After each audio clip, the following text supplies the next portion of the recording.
Class 8 मैंने आपको आपकी हिंदी की द्वितीय पाठ्यपुस्तक से पाठ 1 भाषा विचार से पेज नंबर 5 से पेज नंबर 8 के आधे भाग तक मैंने आपको समझाया था, जिसमें बेटा मैंने आपको ये समझाया था कि भाषा किसे कहते हैं, भाषा के रूप, मातृभाषा, राष्ट्रभाषा, राजभाषा एवं संपर्क भाषा के विषय में बताया था। आज बेटा मैं आपको उसके आगे का भाग समझाने जा रही हूँ।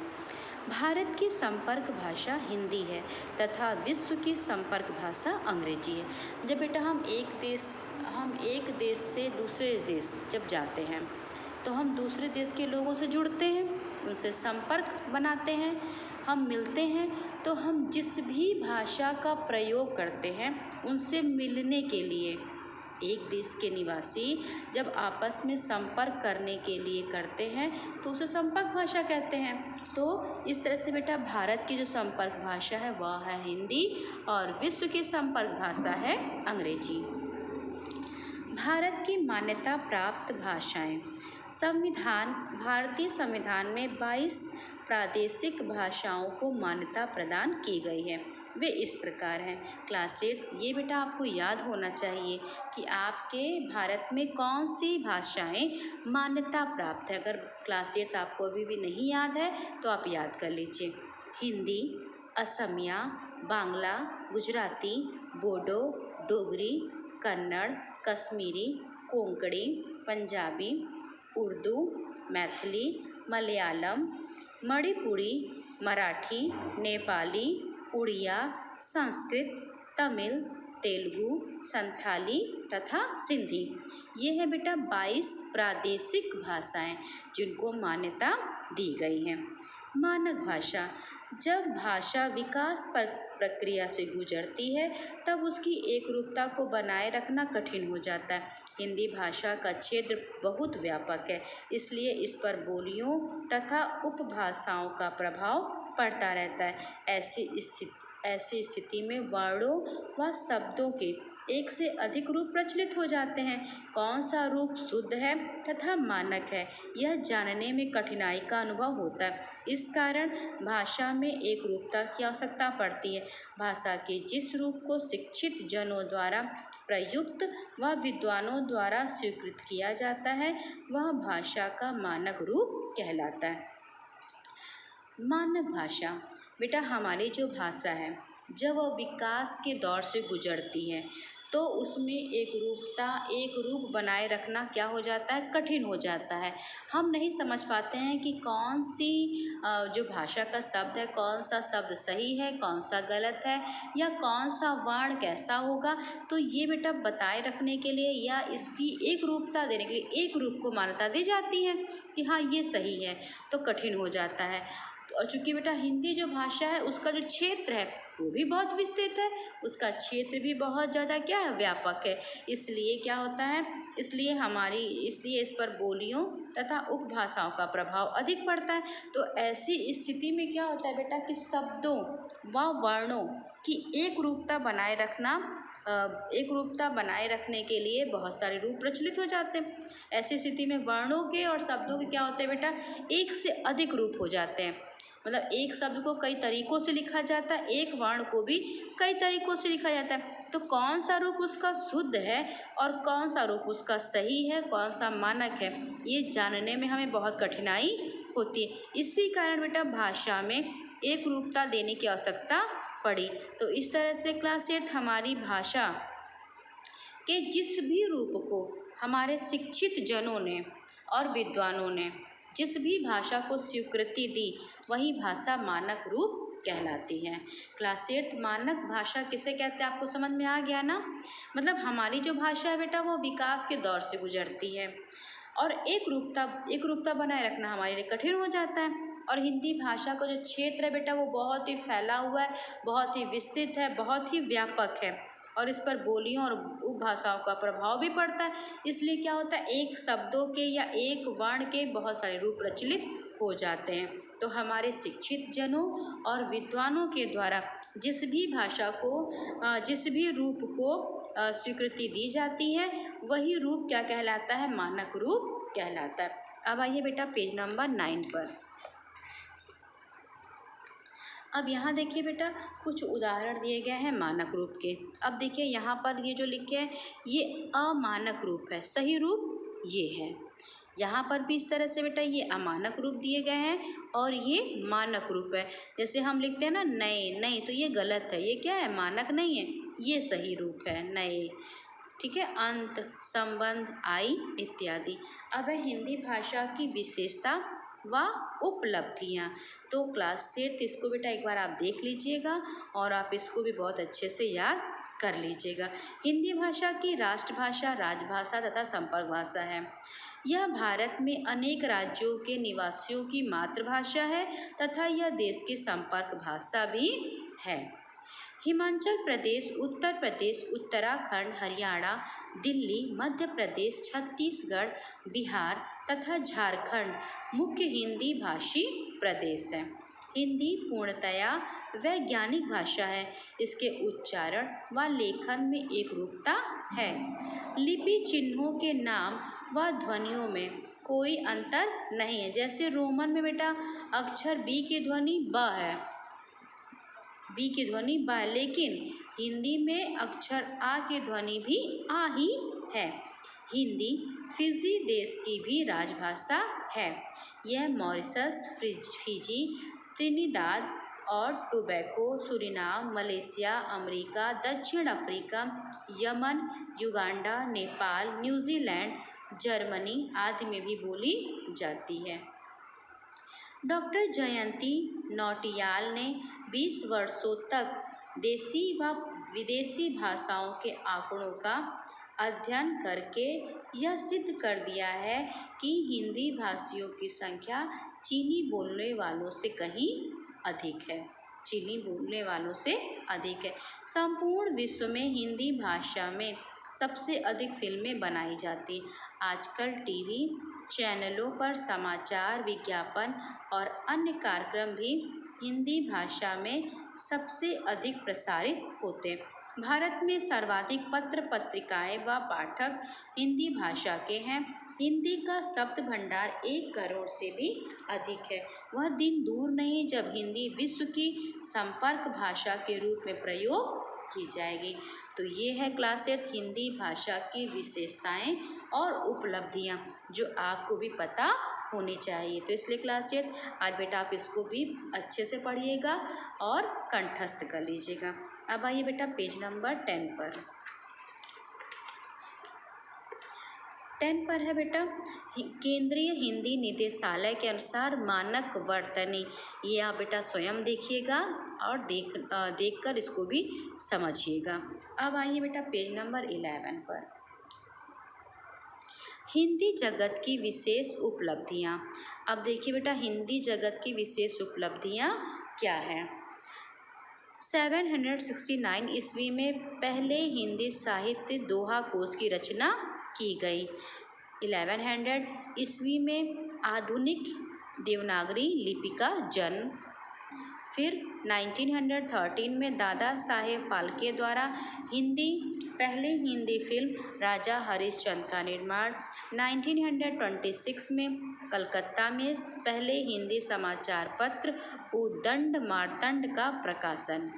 1929 में आचार्य रामचंद्र शुक्ल द्वारा हिंदी साहित्य का इतिहास का लेखन।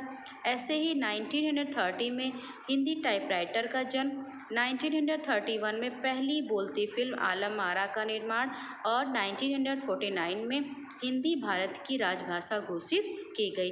तो क्लास 8 ये रही बेटा आपकी हिंदी जगत की विशेष उपलब्धियाँ। तो हिंदी जगत की क्या विशेष उपलब्धियाँ हैं क्लास 8 ये आपको अच्छे से पता होना चाहिए। अब है आपका बेटा अगला टॉपिक है आपका बोली व उपभाषा। जिस तरह से क्लास 8 आपने मातृभाषा, राजभाषा, राष्ट्रभाषा के बारे में पढ़ा और समझा। बोली व उपभाषा इसके विषय में बेटा आपको अच्छे से पता होगा क्योंकि आप पिछली कक्षाओं से इसका अध्ययन करते आ रहे हैं। तो बोली किसे कहते हैं? भाषा का क्षेत्रीय रूप बेटा बोली कहलाता है। जो भी भाषा का क्षेत्रीय रूप होगा, मतलब कि एक क्षेत्र में, एक दायरे में, एक स्थान पर, एक जगह में जो भी बेटा बोली जाती है, जो भी क्षेत्रीय रूप वहाँ जो भी भाषा बोली जाती है, वही भाषा वहाँ का बोली होता है।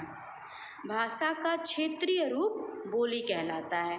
मतलब एक क्षेत्र में, एक निश्चित दायरे में जो भी बेटा भाषा बोली जाती है, वही भाषा क्या होता है, बोली कहलाता है।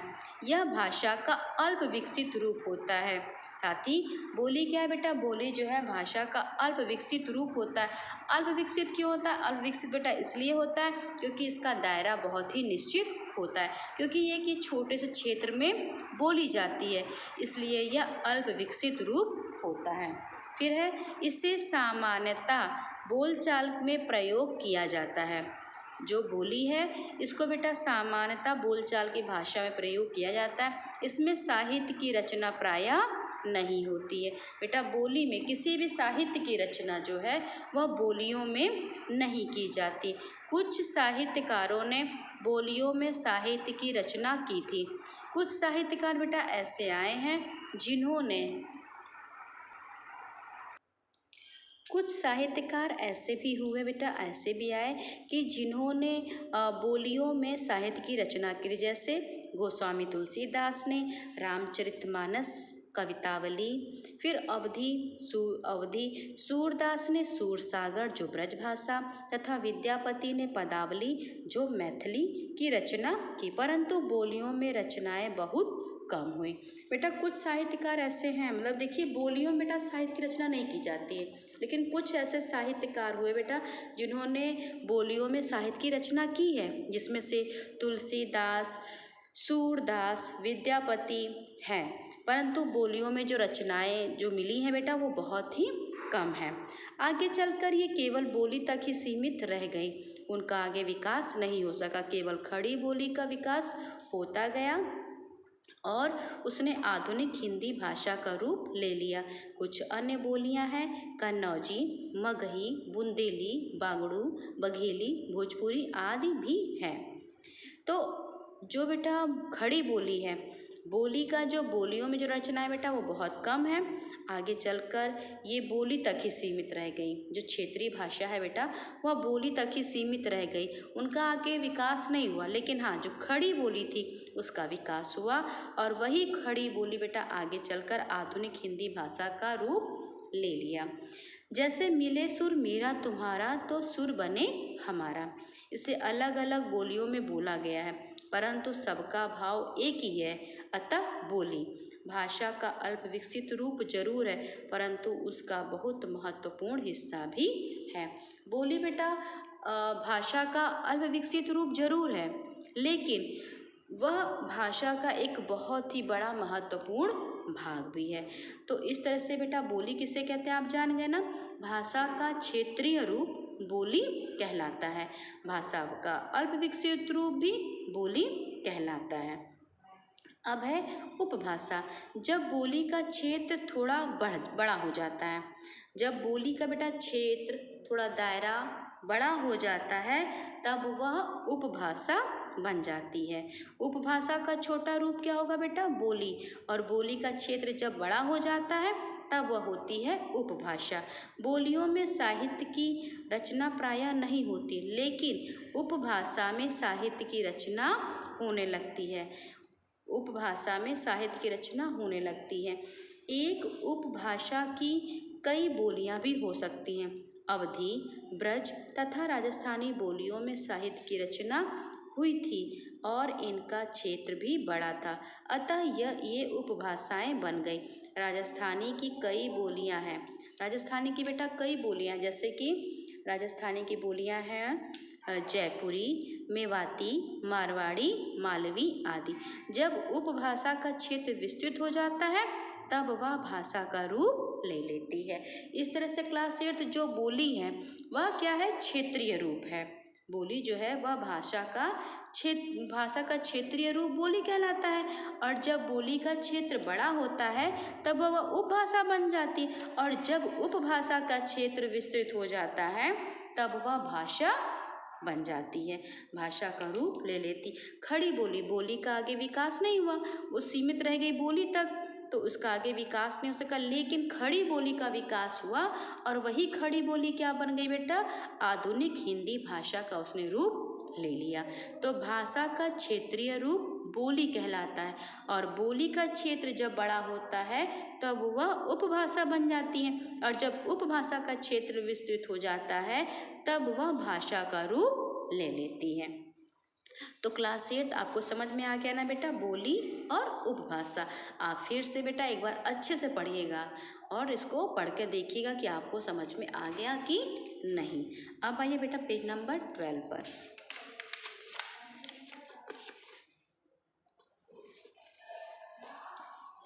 हिंदी उपभाषाओं को 5 वर्गों में बांटा गया है। जो हिंदी की उपभाषाएं बेटा इनको 5 भागों में बांटा गया है। उपभाषाएं और बोलियां, जैसे कि पश्चिमी हिंदी की बोलियों में बेटा आएंगी बोलियां ब्रजभाषा, हरियावड़ी, बुंदेली, कन्नौजी। इसी तरह से पूर्वी हिंदी में आएंगी बोलियां अवधी, बघेली, छत्तीसगढ़ी। राजस्थानी में आएंगी मारवाड़ी, मेवाती, जयपुरी, मालवी। पहाड़ी हिंदी में गढ़वाली, कुमाऊनी। मागधी में मगही, भोजपुरी, अंगिका। तो इस तरह से बेटा हिंदी की जो उपभाषाएं हैं उनको 5 भागों में बांटा गया है। अब है लिपि। लिपि का अर्थ है लीपना। बच्चों, जैसा कि आपने पिछली कक्षाओं में जाना कि मनुष्य ने उच्चरित भाषा को स्थायी रूप देने तथा अपने विचार दूर बसे संबंधियों तक पहुंचाने के लिए चिन्हों को माध्यम बनाया, इसे चित्रलिपि कहा जाता है। फिर उसने उच्चरित ध्वनियों को निश्चित चिन्ह दिए, यही चिन्ह लिपि कहलाए। लिपि का अर्थ होता है बेटा लीपना। और पिछली कक्षाओं से आपने ये जाना है कि मनुष्य ने उच्चरित भाषा को स्थायी रूप देने के लिए तथा अपने विचारों को दूर तक पहुंचाने के लिए, दूर संबंधियों तक पहुंचाने के लिए चित्रों को माध्यम बनाया था। प्राचीन काल में बेटा कोई लिख तो पाता नहीं था, लोग क्या करते थे, अपनी बातों को, अपने विचारों को दूर दूर तक पहुंचाने के लिए क्या करते थे, चित्र बनाते थे और चित्रों के माध्यम से अपनी बात को पहुंचाते थे, लेकिन उसे चित्रलिपि कहते थे। फिर उसने क्या किया, जो उच्चरित ध्वनियाँ थी, जो हम बोलते हैं, उच्चारण करते हैं, तो उन ध्वनियों को एक निश्चित चिन्ह दिया। पहले अपनी बात को दूर दूर तक पहुंचाने के लिए चित्र बनाते थे, चित्रों को माध्यम बनाते थे, तो चित्रलिपि कहा जाने लगा। फिर बेटा क्या हुआ कि फिर जो हम बोलते हैं, उच्चरित मतलब जो उच्चारण करते, जो हम बोलते हैं, उन ध्वनियों को निश्चित चिन्ह दिए गए और यही निश्चित चिन्ह बेटा लिपि कहलाए। उच्चरित ध्वनियों को लिखने की विधि लिपि कहलाती है। जो बेटा हमारी ध्वनियाँ हैं, जो हम बोलते हैं, जो हमारी उच्चरित ध्वनियाँ हैं, इन ध्वनियों को लिखने का तरीका, एक ध्वनि को, जैसे का कहे तो का को कैसे लिखा जाता है, तो ध्वनियों को लिखने का जो ढंग है, ध्वनियों को जो लिखने की विधि है, वही लिपि कहलाती। प्रत्येक भाषा की अपनी लिपि होती है। हिंदी भाषा की लिपि देवनागरी है।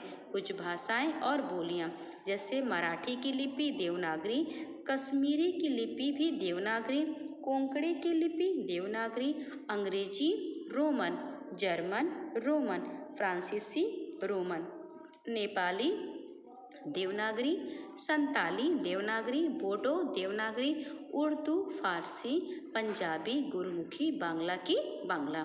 तो इस तरह से बेटा ये कुछ भाषाएं हैं और उनकी लिपियां हैं। प्रत्येक भाषा की बेटा अपनी अपनी लिपि होती है और हिंदी भाषा की लिपि है देवनागरी। तो इस तरह से लिपि किसे कहते हैं बेटा, उच्चरित ध्वनियाँ जो हम बोलते हैं, जो हमारे मुख से जो ध्वनि निकलती है, उन्हीं ध्वनियों को लिखने का जो ढंग होता है, उन्हीं ध्वनियों को लिखने की जो विधि होती है, उसी विधि को लिपि कहते हैं। और प्रत्येक भाषा की बेटा अपनी अपनी लिपि होती है और हिंदी भाषा की लिपि है देवनागरी। देवनागरी लिपि की विशेषताएं, क्लास 8 इसको ध्यान से देखिए बेटा। हालांकि आप देवनागरी लिपि की जो विशेषताएं वो पिछली कक्षाओं से पढ़ते आ रहे हैं, लेकिन आपको बेटा अच्छे से फिर एक बार आज देख लीजिए कि देवनागरी लिपि की क्या विशेषताएं होती हैं। ये आपका बेटा एक उत्तर भी है, इसलिए ध्यान से देखिए, देवनागरी विश्व की एकमात्र वैज्ञानिक लिपि होती है। देवनागरी बेटा एक ऐसी लिपि है जो विश्व की एकमात्र वैज्ञानिक लिपि है। प्रत्येक ध्वनि के लिए एक चिन्ह निर्धारित है। बेटा जितनी भी ध्वनियाँ होती हैं, हर एक ध्वनि के लिए एक चिन्ह निर्धारित किया गया है। लेखन व मुद्रण में एकरूपता होती है। देवनागरी लिपि बाईं से दाईं ओर लिखी जाती है, जबकि बेटा फारसी जो है वह दाईं से बाईं ओर लिखी जाती है। लिपि चिन्हों के नाम व ध्वनि में एकरूपता होती है। अंग्रेजी भाषा में वर्तनी की समस्या को सुलझाने के लिए देवनागरी पर आधारित देवग्रीक लिपि प्रस्तावित की गई है। कंप्यूटर पर यूनिकोड द्वारा देवनागरी में लिखे गए लेख तथा किसी भी भाषा में अनुवाद किया जा सकता है। यह है बेटा देवनागरी लिपि की विशेषताएं। अब आइए बेटा पेज नंबर 13 पर। साहित्य, किसी भाषा के संचित ज्ञान कोश को साहित्य कहते हैं।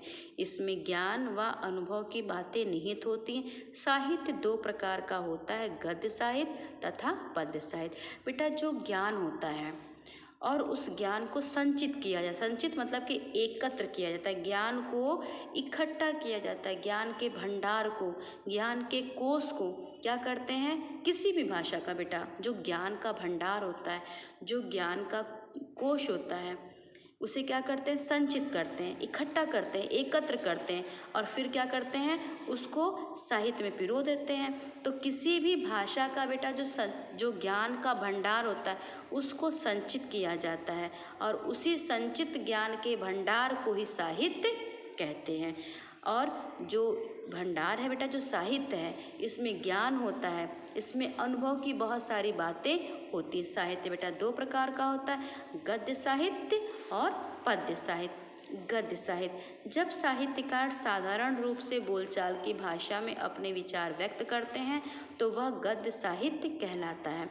इसमें तुकबंदी व लय का अभाव होता है। गद्य साहित्य, जब बेटा आप अपनी बुक में, हिंदी 1 की बुक में जब पढ़ते हैं तो जो पाठ बेटा आपको कविता वाला होता है वो आपका पद्य साहित्य होता है, और जो पाठ आपका कविता वाला नहीं होता है, जैसे कि अभी तो आपने अपनी क्लास में ध्वनि पढ़ा, ध्वनि पाठ पढ़ा, तो ध्वनि तो कविता है, तो ये क्या हो गया, पद्य साहित्य। पिछली कक्षाओं में जैसे आपने पढ़ा, जैसे आपने पिछली कक्षाओं में जो भी पाठ पढ़े, जैसे कंचा पढ़ा आपने, ठीक है, नीलकंठ पढ़ा, तो ये क्या है, ये आपका गद्य साहित्य है।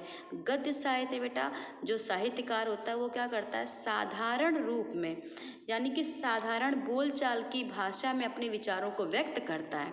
जो साहित्यकार होता है वह अपने विचारों को बेटा साधारण रूप से, साधारण बोलचाल की भाषा में अपने विचारों को व्यक्त करता है, और वही गद्य साहित्य कहलाता है। गद्य साहित्य में बेटा तुकबंदी और लय का कोई भी काम नहीं होता है, मतलब कि गद्य साहित्य में तुकबंदी और लय का अभाव होता है। जैसे अब यहाँ देखिए, यहाँ पर एक भाग दिया गया, भारतवर्ष ने कभी भी भौतिक वस्तुओं के संग्रह को बहुत अधिक महत्व नहीं दिया है। उसकी दृष्टि से मनुष्य के भीतर जो महान आंतरिक गुण स्थिर भाव से बैठा हुआ है वही चरम और परम है। लोभ, मोह, काम, क्रोध आदि विचार मनुष्य में स्वाभाविक रूप से विद्यमान रहते हैं, पर उन्हें प्रधान शक्ति मान लेना और अपने मन तथा बुद्धि को उन्हीं के इशारे पर छोड़ देना बहुत बुरा आचरण है। ये जो बेटा भाग दिया गया है ये गद्य साहित्य क्या होता है। अब देखिए इस गद्य साहित्य में जो भाग दिया गया बेटा, यहाँ पर तुकबंदी और लय का अभाव है। यहाँ पर साहित्यकार ने बेटा अपने विचारों को साधारण रूप से, साधारण बोलचाल की भाषा में व्यक्त किया है। गद्य बेटा है पत्र, निबंध, लेख, कहानी, संस्मरण, नाटक, उपन्यास, जीवनी। अब यहाँ पर साहित्यकार हैं और उनकी रचना के नाम, जैसे मुंशी प्रेमचंद की रचना है मानसरोवर, गोदान, मंगलसूत्र। जयशंकर प्रसाद का है ध्रुव स्वामिनी, चंद्रगुप्त, स्कंदगुप्त। आचार्य चतुरसेन शास्त्री, सोमनाथ, सोना, खून। मन्नू भंडारी, हेमती, सुमेरा। महादेवी वर्मा, गिल्लू, और गौरा। तो ये है बेटा गद्य साहित्यकार और उनकी रचना के नाम। अब है पद्य साहित्य। पद्य साहित्य में बेटा जब साहित्यकार अपने विचारों को तुकबंदी अथवा लय द्वारा व्यक्त करते हैं तब वह गद्य साहित्य कहलाता है। मतलब कि जब बेटा वह गीत के रूप में गा के लय में, और उसको जो पद्य साहित्य होता है बेटा उसको गाने में भी आनंद प्राप्त होता है, पढ़ने में भी आनंद प्राप्त होता है। साहित्यकार अपना विचार व्यक्त करता है, लेकिन कैसे व्यक्त करता है? तुक में बांध के, लय में बांध के, मतलब कि अपने विचारों को तुकबंदी अथवा लय द्वारा व्यक्त करते हैं तब वह पद्य साहित्य कहलाता है। जैसे मैं तो वही खिलौना लूँगा, मचल गया दीना का लाल, खेल रहा था जिसको लेकर राजकुमार उछाल उछाल, व्यथित हो उठी माँ बेचारी, था स्वर्ण निर्मित वह तो, खेल इसी से लाल नहीं है राजा के घर भी यह तो। अब देखिए यहाँ पर क्लास 8 पढ़ने में भी कितना आनंद प्राप्त हो रहा है। अब यहाँ देखिए दीना का लाल, उछाल उछाल, वह तो, यह तो, ये क्या है बेटा? ये तुकबंदी है, ये तुकबंदी। और जब आप इसको पढ़ेंगे तो बेटा पढ़ने में भी आनंद प्राप्त होता है कि मैं तो वही खिलौना लूँगा, मचल गया दीना का लाल। आप स्वयं भी क्लास 8 इसको पढ़ के देखिए कितना बेटा इसमें आनंद प्राप्त होता है। पद्य में आता है बेटा दोहा, छंद, कविता, साखी, गीत, पद। तो ये था बेटा साहित्य। कि साहित्य किसे कहते हैं? किसी भी भाषा के संचित ज्ञान को उसको साहित्य कहते हैं। और साहित्य दो प्रकार का होता है, गद्य साहित्य और पद्य साहित्य। अब आइए क्लास 8 पेज नंबर 14 पर। प्रमुख कवि और रचना के नाम। कबीर का है बीजक, तुलसीदास रामचरितमानस, विनय पत्रिका कवितावली, जयशंकर प्रसाद प्रयाण गीत, कामायनी, हरिवंश राय बच्चन, मधुशाला और मधुकलश, रामधारी सिंह दिनकर शक्ति और क्षमा, कुरुक्षेत्र। अब है बेटा व्याकरण। आपने यह जाना कि वर्णों के व्यवस्थित मेल से शब्दों के व्यवस्थित मेल से वाक्य और वाक्य के व्यवस्थित मेल से भाषा बनती है।